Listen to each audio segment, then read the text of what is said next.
کام غلط تھے، جو چیزیں غلط تھی، قرآن مقدسہ نے اسے تفصیل کے ساتھ بیان کر دیا، تفصیل کے ساتھ بیان کر دیا۔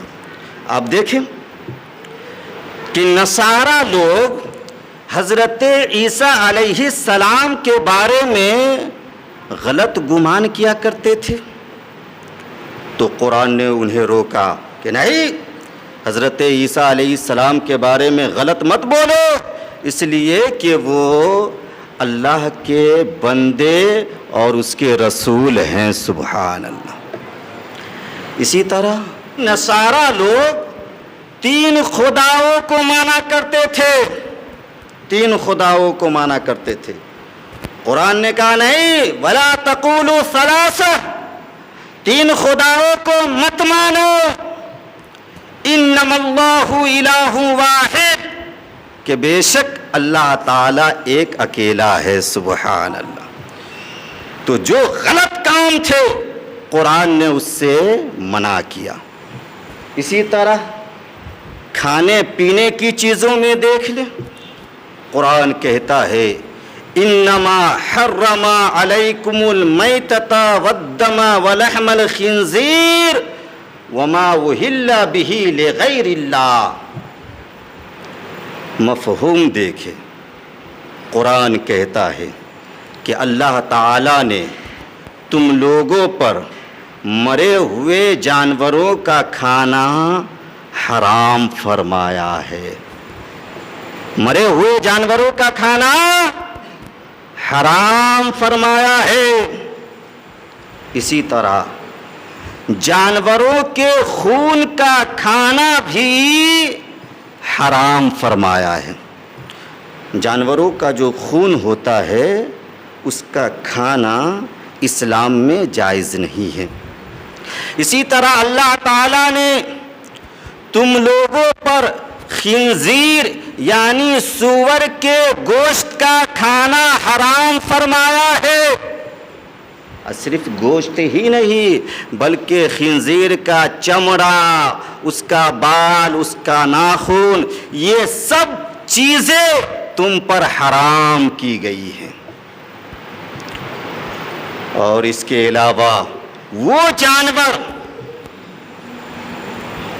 جو غیر اللہ کا نام لے کر ذبح کیا گیا ہو، اللہ کا نام لے کر نہیں، غیر اللہ کا نام لے کر ذبح کیا گیا ہو، اس جانور کا بھی کھانا حرام فرمایا گیا ہے۔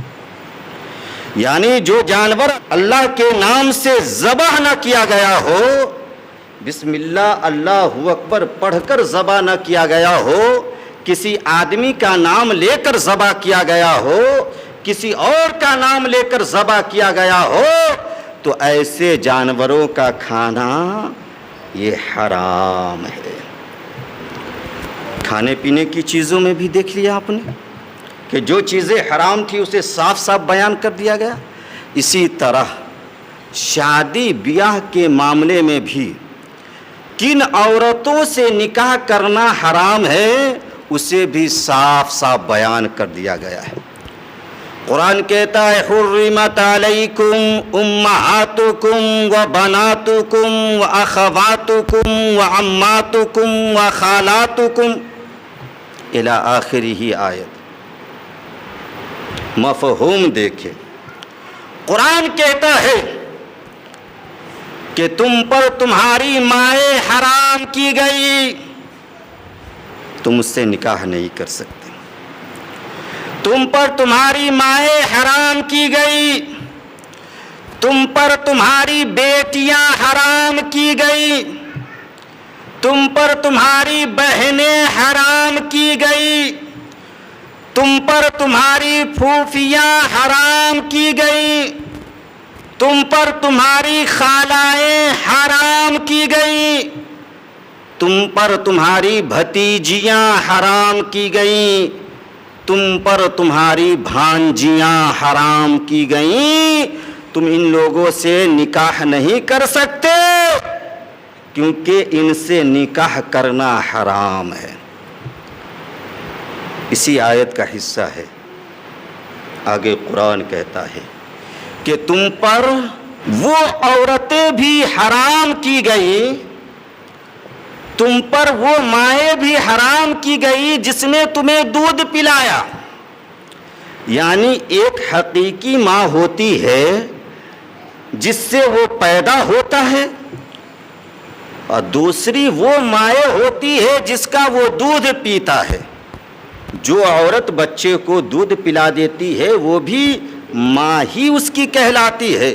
تو قرآن کہتا ہے کہ تم پر وہ عورتیں بھی حرام کی گئی، تم پر وہ مائیں بھی حرام کی گئی جس نے تمہیں دودھ پلایا، اور اس کی بیٹیاں بھی تم پر حرام کی گئی، جو اس کی بچیاں ہیں وہ بھی تم پر حرام کی گئی، تم اس سے نکاح نہیں کر سکتے. اسی طرح تم پر تمہاری بیویوں کی مائیں، یعنی تمہاری ساسو اماں، تمہاری ساسو اماں یہ بھی حرام کی گئی، تم ان سے بھی نکاح نہیں کر سکتے.